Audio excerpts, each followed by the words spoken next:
Assalamu alaikum. You're watching Views and News, and I'm Faisal Rehman live from our Islamabad studios today. Again, a very important development at the global level. That was about a virtual summit that was held between the US President Mr. Joe Biden and the Chinese Premier Mr. Xi Jinping. Now, that was something very, very important. A lot of people are talking about this ongoing tussle, this ongoing Cold War methods that are being used, or whether we talk about the trade war between the two countries and the kind of statements that have been exchanged. It seems that situation is pretty hostile when you talk about the South China Sea and especially about the East China Sea, and on particular issue, and that was Taiwan. Recently there was this very important, I won't call that an Independence Day, but that was a day which was marked as a very special day that is considered in the history of Taiwan, where the Prime Minister was also present. And interestingly, now we all know that she's backed by the Western world, by the Japanese, by the Australians, and by all the, I would say, adversaries of the Chinese in the region. Now, the interesting part today, I'll just start off with one single dialogue. When the Chinese premier stated this, that encouraging Taiwanese independence would be playing with fire. Now, if you look at history, you will see that whenever there is a policy statement coming out of China, or any foreign policy statement, they would be very, very careful when it comes to choosing the words. They always used to play between the lines. But now, recently, what we have noticed in particular, that the attitude of the Chinese, that is very straightforward. The message they give is clearly in black and white. I mean, they don't have any gray areas, and they have very categorically mentioned that if somebody is going to mess on this Taiwanese issues, that is going to be just like playing with fire. That means that China is going to respond with all the guns blazing. Message given, message stated, message published. Now what? Will the things change, or will this Cold War continue the way it is? Again, the adversaries of the Chinese, whether in the form of Quad or whether in the form of AUKUS, what would be their role? I mean, one has to look into that in detail.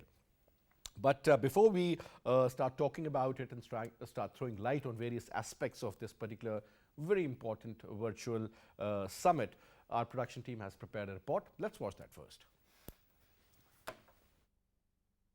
The emerging and consistently heating new Cold War between China and the United States is becoming a point of concern regarding global security in the international arena. Hence, to reduce the friction between the two nuclear-equipped states, a first virtual face-to-face meeting was held between United States President Joe Biden and his Chinese counterpart Xi Jinping, held on 15th November 2021. According to media reports, in this virtual meeting, both the leaders accepted the fact that the relations of China and the United States are going through a critical stage. Reuters reported that United States President Joe Biden in this meeting emphasized that it is the responsibility of China and the United States to ensure that competition between the two countries does not veer into conflict other than a straightforward competition. Moreover, President Joe Biden stated that both the leaders of the United States and China must establish some common sense guardrails to be clear and honest on the point of disagreement. He also emphasized that there should also be clarity regarding the intersecting interests of the both states so that both countries could work together, including vital global issues like climate change.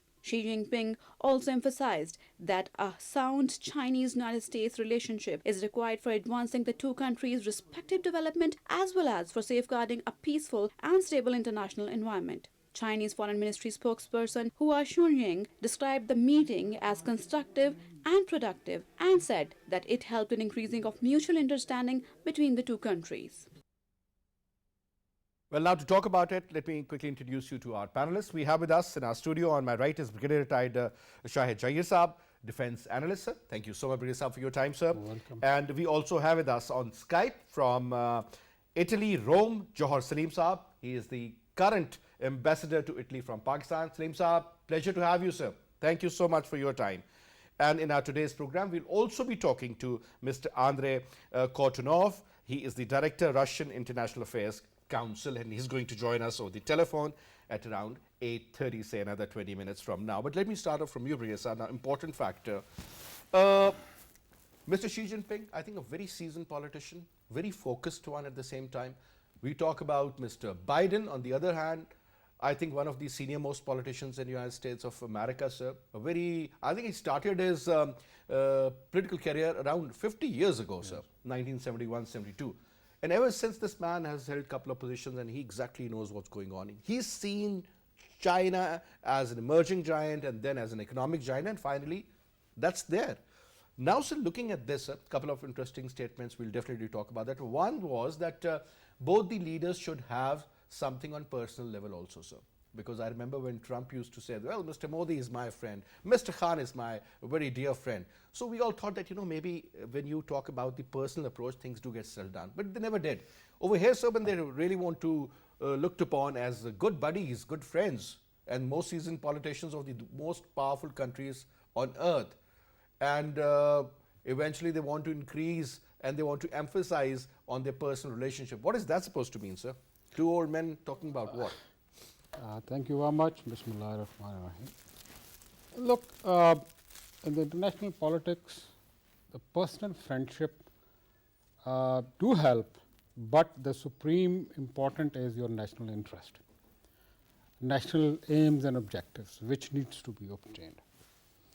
Although he has said that, welcome to my old friend, but keeping in view the other issues of the virtual discussion which they had, it shows that the dominant was their national interest. As you have very rightly said, that playing with the fire, Taiwan is the hottest of the hot buttons between the US and the Taiwan, US and the China. They also spoke about human rights, Taiwan, trade, climate, but the dominant factors was the Taiwan in all the issue.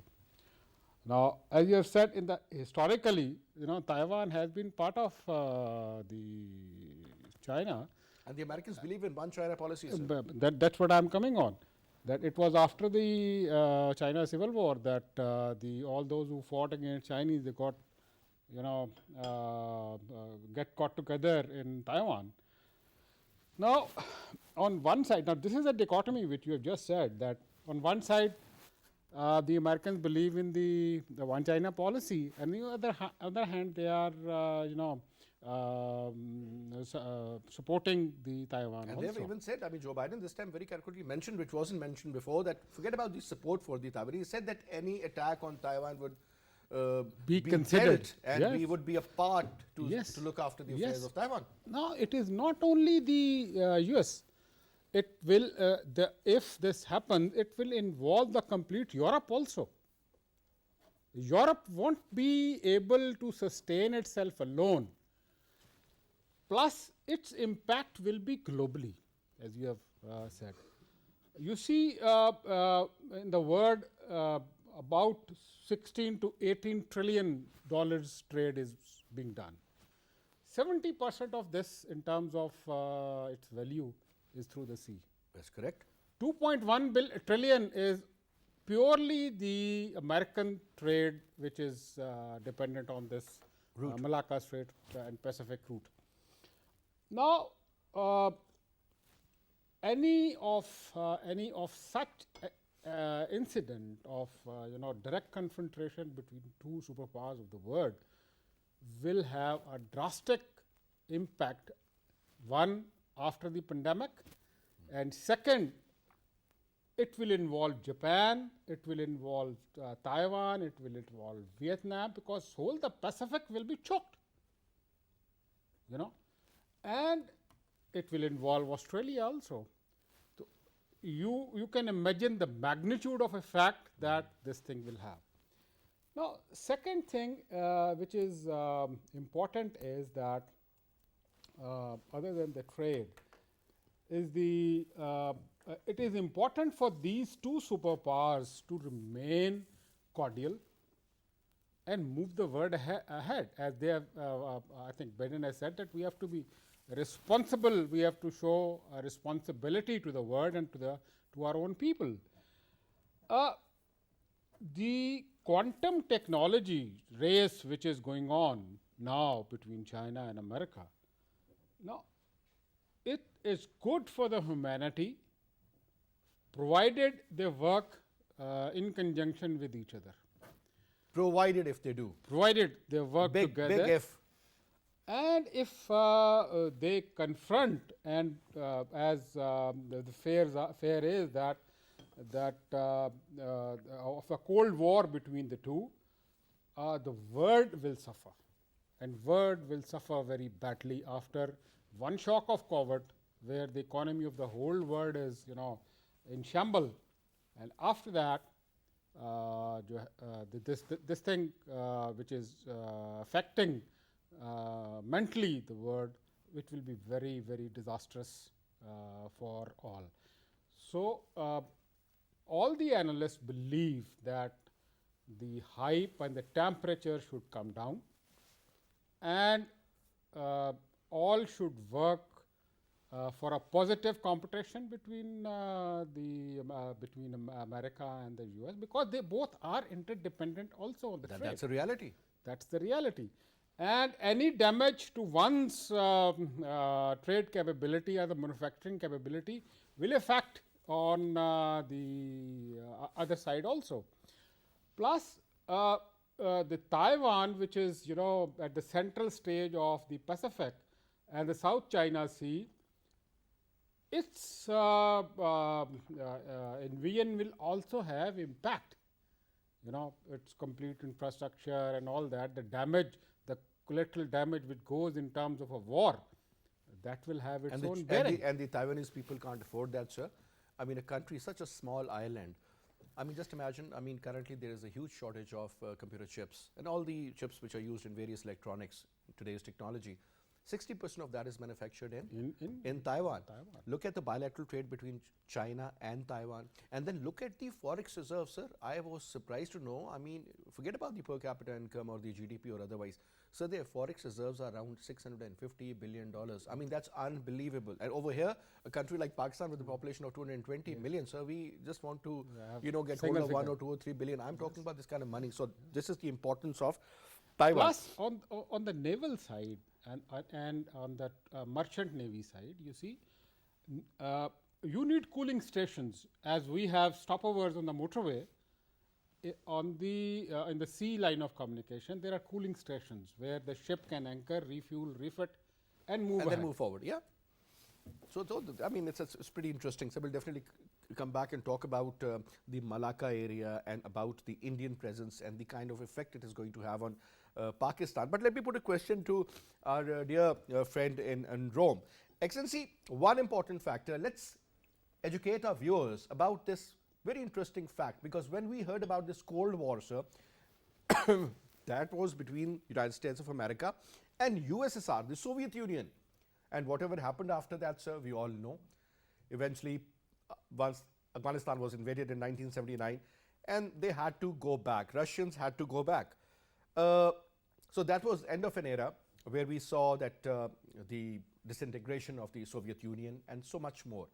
Over here, sir, when we talk about this current ongoing Cold War between China and United States of America, earlier we used to call it the trade war. Now it's a Cold War, sir. It is very clear and present danger that is existing in the region, sir, for the entire globe, perhaps. Now, my point is, sir, that how do you see the difference between the two Cold Wars, USA, Soviet Union, USA, China? And how different is China from Russia, sir? Because Russia was the superpower at that time also, sir, with one of the best nuclear technologies, the kind of weaponry they had made, the kind of technology they had achieved. Nobody ever thought that this is what is going to happen to the Russians. Let's talk about this and let's do the comparison, sir. Then we'll start off from there. Thank you for having me. And I think it's a very important relationship with global implications, of course, as we all know. Now, if we have to draw some parallels with Soviet Union, US relationship or competition or conflict or Cold War, as you mentioned, and China-US relationship and competition. And there is a competition, of course. The US is the status quo power, and China is the emerging superpower. I would see some interesting similarities, but also a lot of dissimilarities. For instance, Soviet Union was never an economic power comparable to the US. Even at the height of its power, even at the peak of its power, Soviet Union was just a fraction in terms of economic size of the US. And here there's a big difference. China is likely to cross the size of the US economy in the next 10, 15 years or earlier by some accounts. So that is one very important difference, distinction. Second one is that competition, the Soviet Union-US competition, there was a competition over Europe, for instance. There were other theaters of the world as well. But there was a competition to, in some ways, dominate, and from on the US part, to then contain the Soviet Union. And there was a real mistrust in terms of whether let's say for the US and the Western powers, they thought that the Soviet Union wanted to dominate the world, and they wanted to export a certain ideology, communism, of course. Correct. So there was that fear which defined the relationship or the conflict. But here, if you look at China's history, China has never tried to invade another country in terms of trying to, even in history, we have never seen that tendency to really create an empire or colonies or sort of, that sort of an influence. Although in terms of history, Soviet Union had a very different history, the Tsarist history, which was an history of expansion, but China had never such a history. On the other hand, China has some genuine claims, such as its claim on Taiwan. The US has a defined policy about that. That is a one China policy, but of course there are some certain divergences in their perspective on that.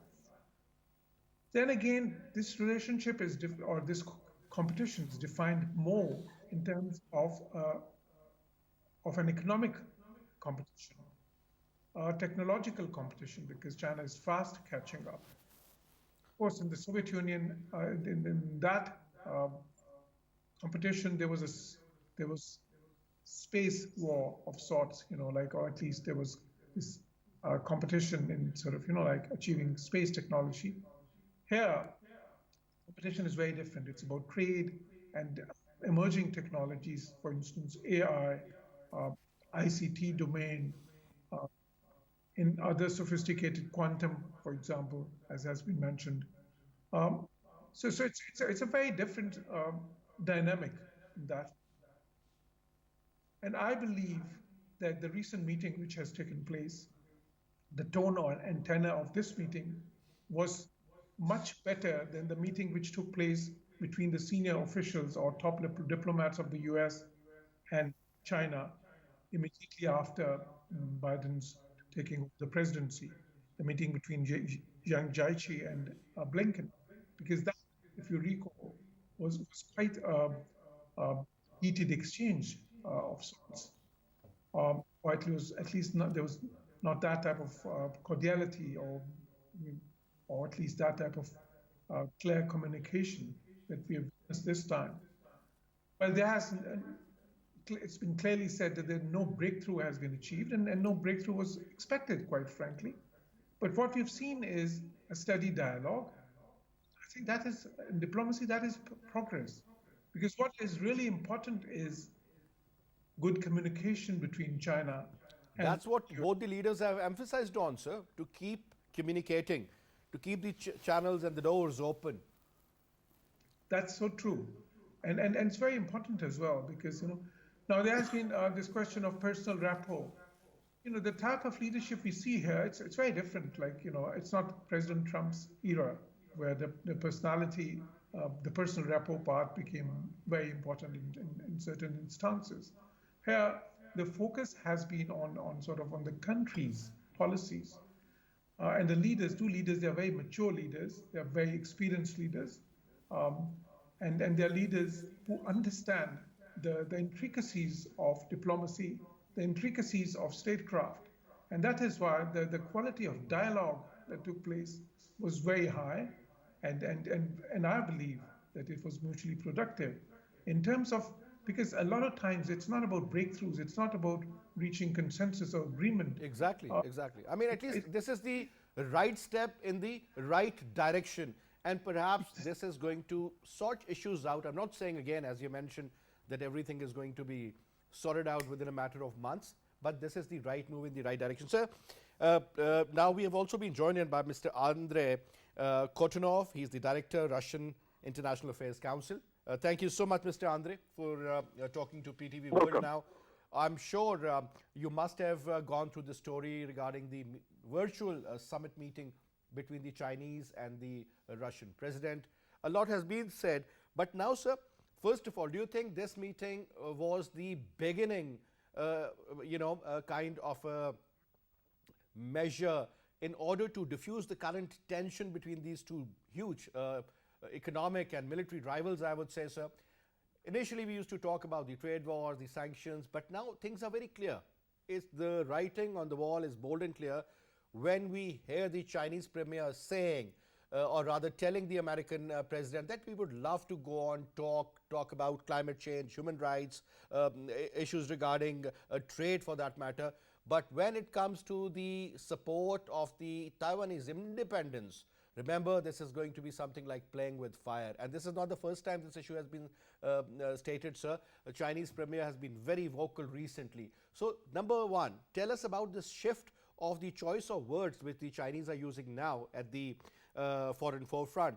Or perhaps at the same time, how do you see this equation, when you see the current situation where the whole world has gone through, or rather still is going through, corona? Inflation is taking place all over, prices are going up, oil prices are going up. I mean, things are opening up, but a lot is there to look into. Your take, sir. Well, first of all, the situation is really serious. And it's great that the two leaders get together. I think that we had the same situation between Russia and the United States half a year ago when ultimately President Biden and President Putin met in Geneva. And that was an important meeting. It didn't resolve all the problems between the two countries, but it was a major catalyst for contacts between the military, diplomats, experts, and bureaucrats. And now we have a couple of task forces working on issues of arms control, strategic stability, and even cybersecurity. So it's good that they meet. At the same time, it's clear that the contradictions between Beijing and Washington are not going to be resolved anytime soon. And it's clear that China has been chosen as the strategic adversary of the United States, and the Biden administration is focused on its confrontation with Beijing. I think that a part of the problem is the domestic situation in the United States itself, because the United States is a divided country, and we've just seen how badly Democrats were defeated in Virginia.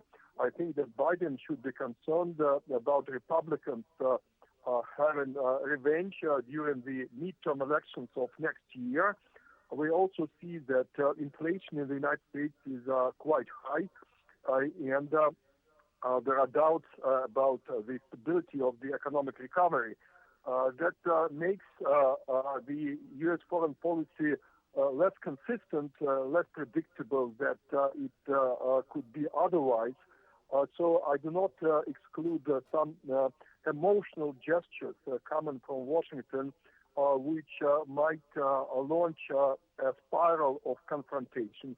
And of course, Taiwan stands out as the most important issue between the United States and China, because if in Beijing they come to the conclusion that the United States somehow instigates pro-independence moods in Taipei, that is going to be a trigger of a more serious confrontation.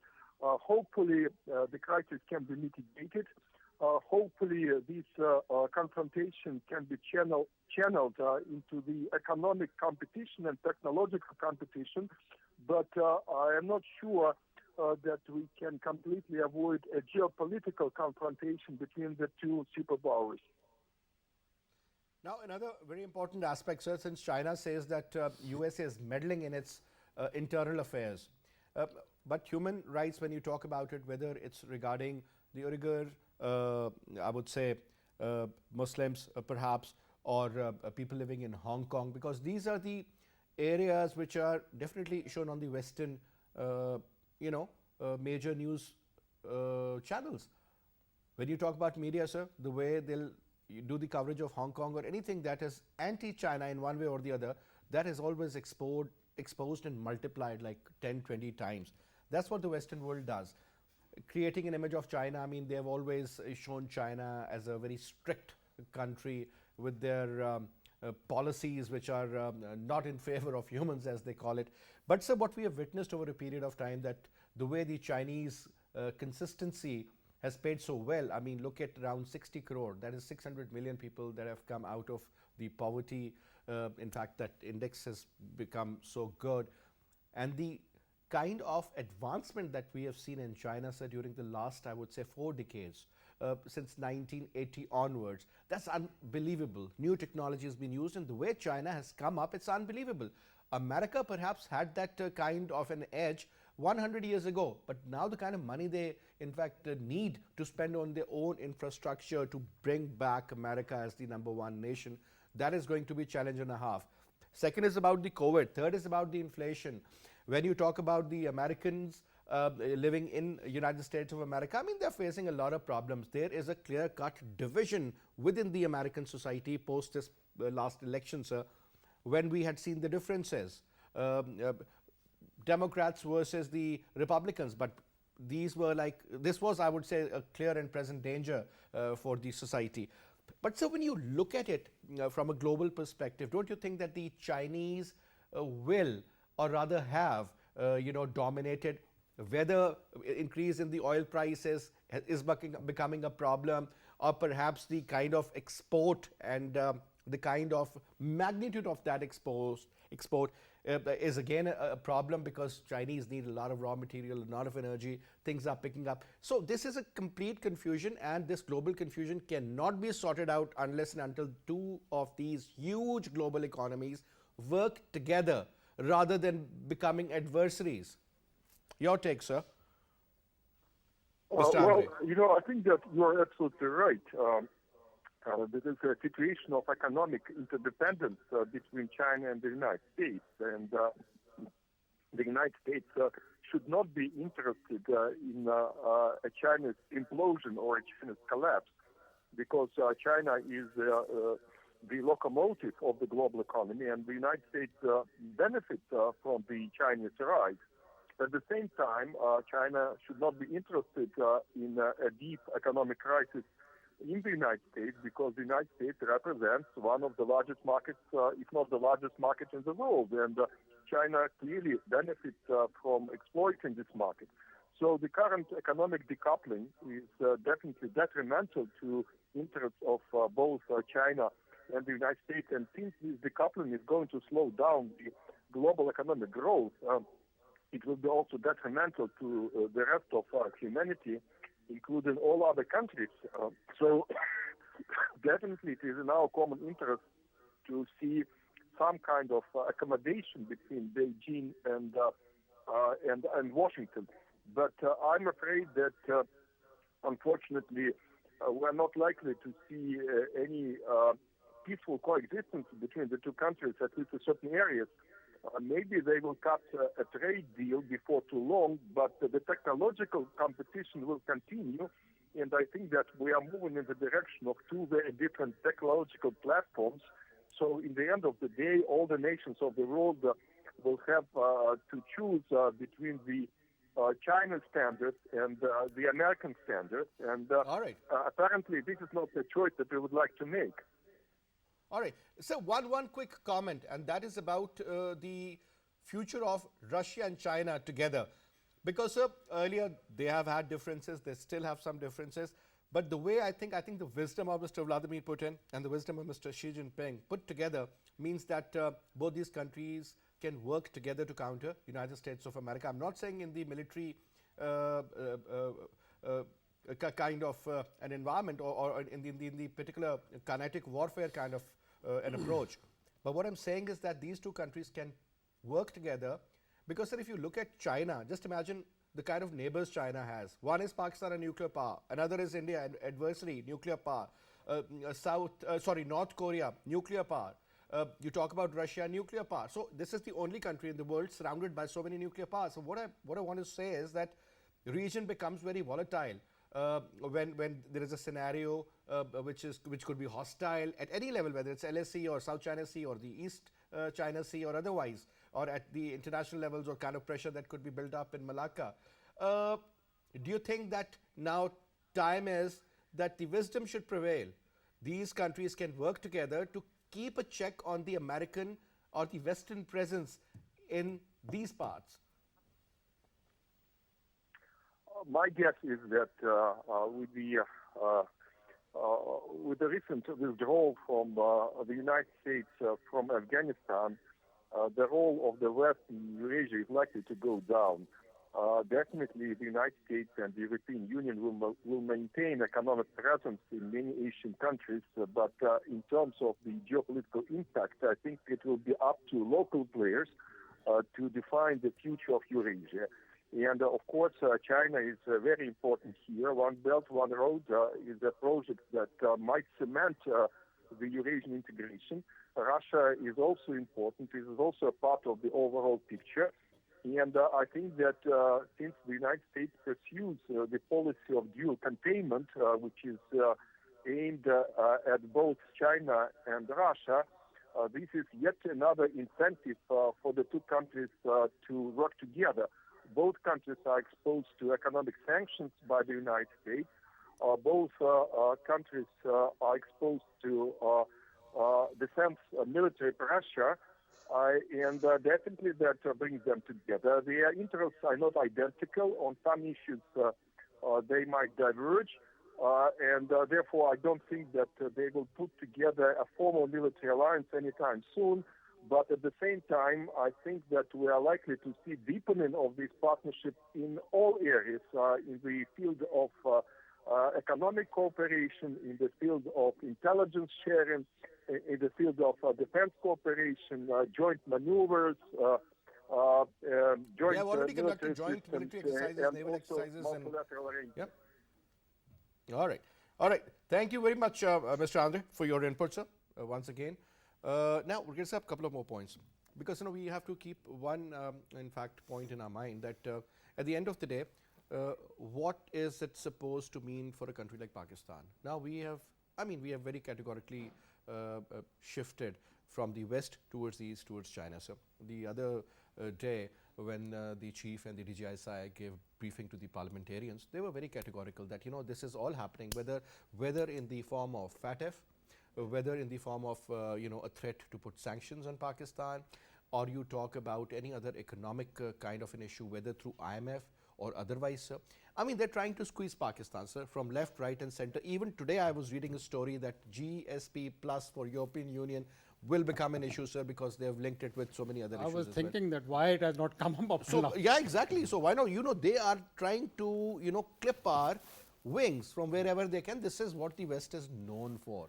Now, interestingly, sir, what is this supposed to mean for Pakistan? Because we always talk about creating an equilibrium. Because China and Americans, you have always been in that camp, but now you have very categorically shifted. And this is wise and clear. And whatever is happening to you, it is because future of CPEC, future of BRI. If these countries do talk, don't you think, sir, the Cold War would be again back in Afghanistan and this part of the world, sir, the Western Chinese side, sir? You see the theory of golden ring.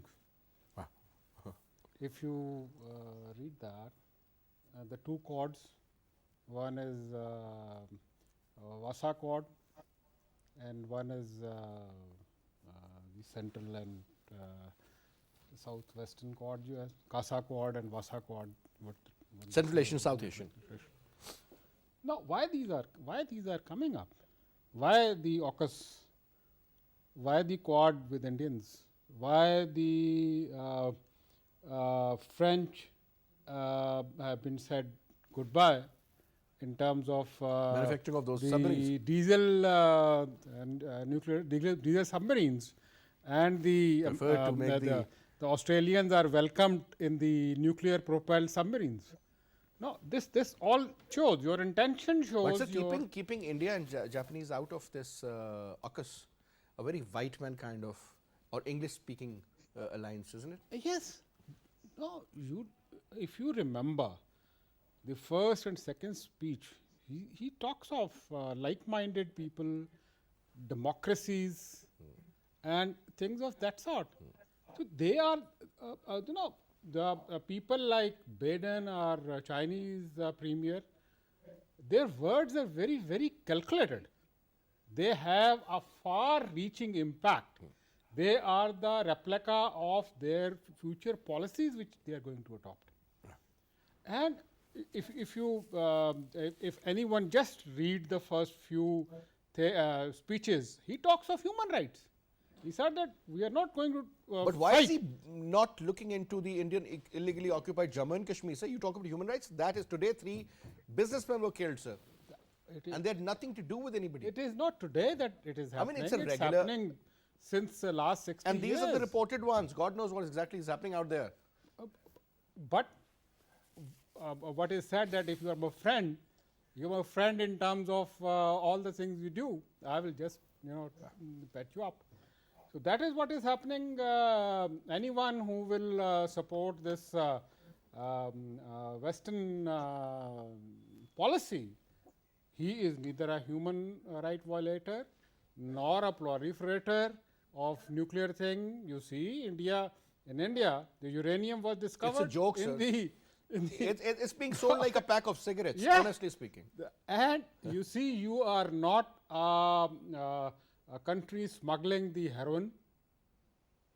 So if it happens with the countries on the left side of the US or the Europe, now you will see, as you have very rightly pointed out, that every Western media you see, they are full of human rights abuses in China, full of human rights abuses in Afghanistan. You know what media does, and- how they give angle to stories, And in America, it is on the Google that if you talk of the human rights, every minute a woman is being sexually abused in their cabs. So Why where- the campaign started Black Lives Matter? Because this is the reality this again. is the reality again. I mean, you talk about discrimination, you talk about even racism that even exists, in America, definitely. incident has happened where the white Americans refuse to get a treatment from a black American doctor, irrespective of his qualification and other things. So where does the equality Only go? one black man became the president, the 44th American president, Yes. Mr. Obama.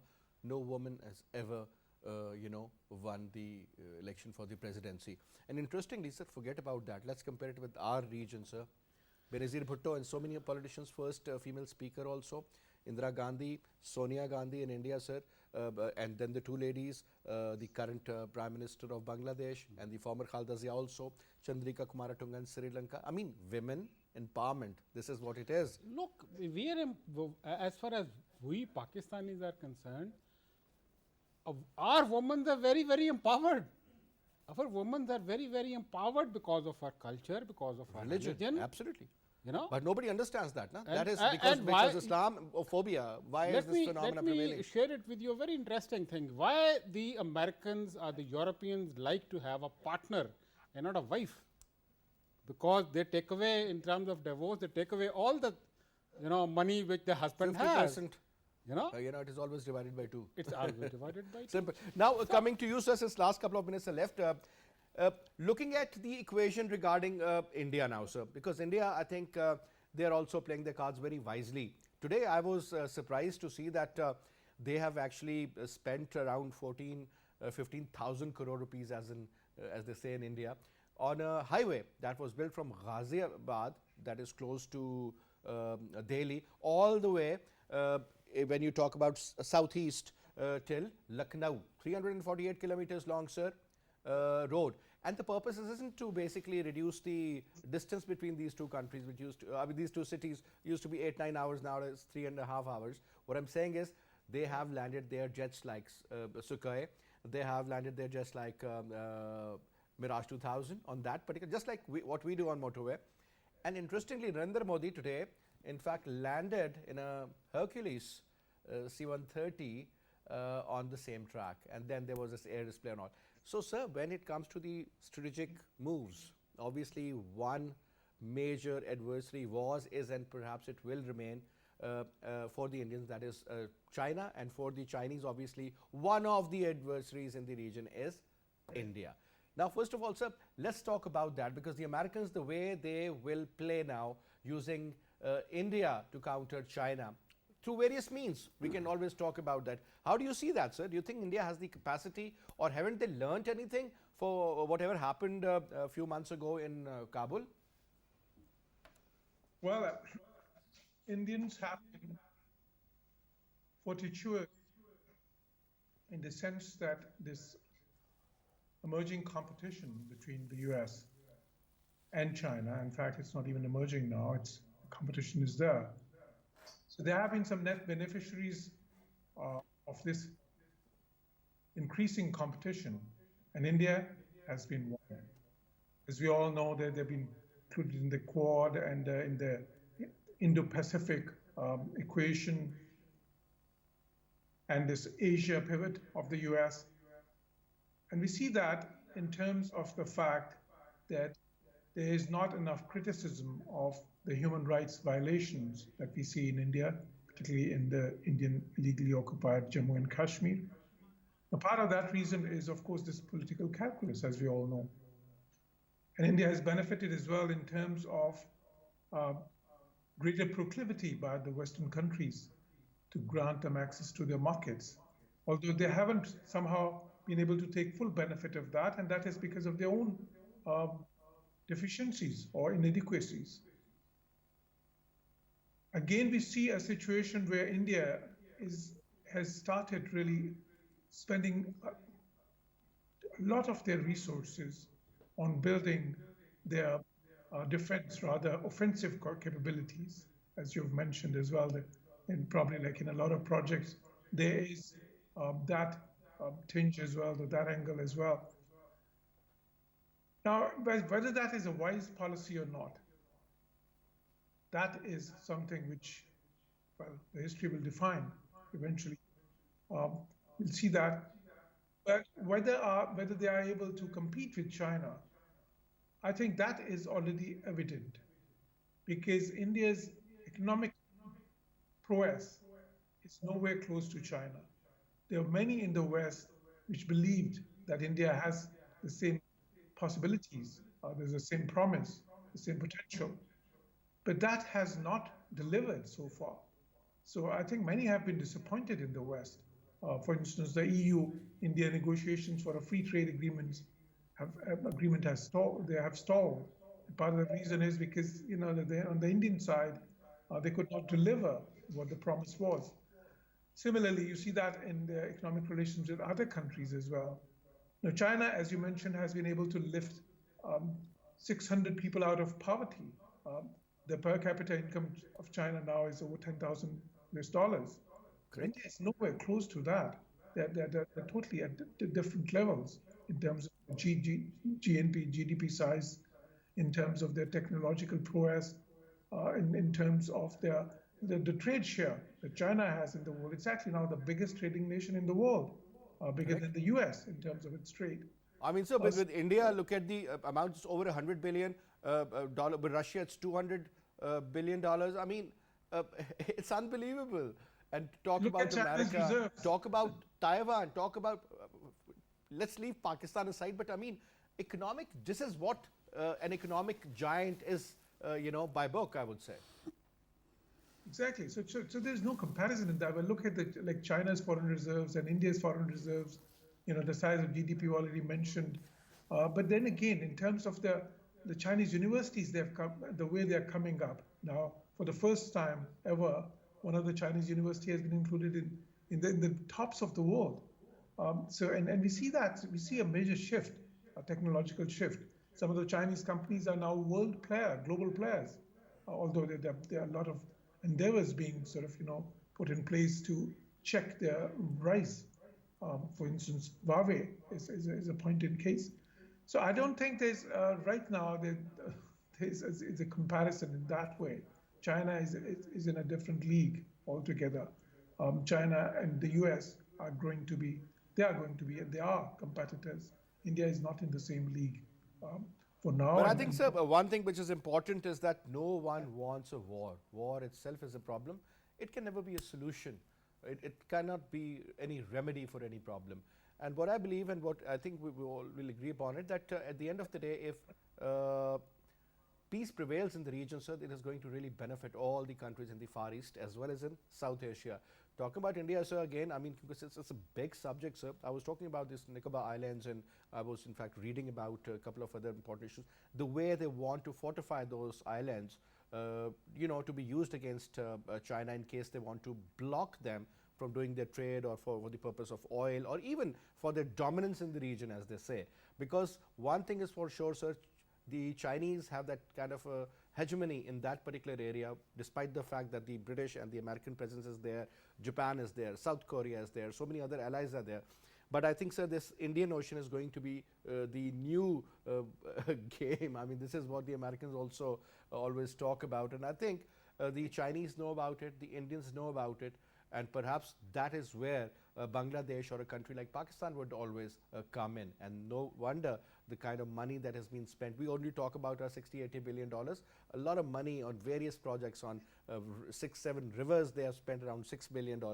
You talk about the equation with the Bangladeshi government. I mean, they have given them soft loans worth of $20 billion and so on and so forth. They have become the second largest, I would say, textile manufacturers after China, 6.5% global share. So Bangladesh is also huge, and the kind of influence when we talk about the five-finger strategy of the Chinese, I think they really need to capitalize on that, sir.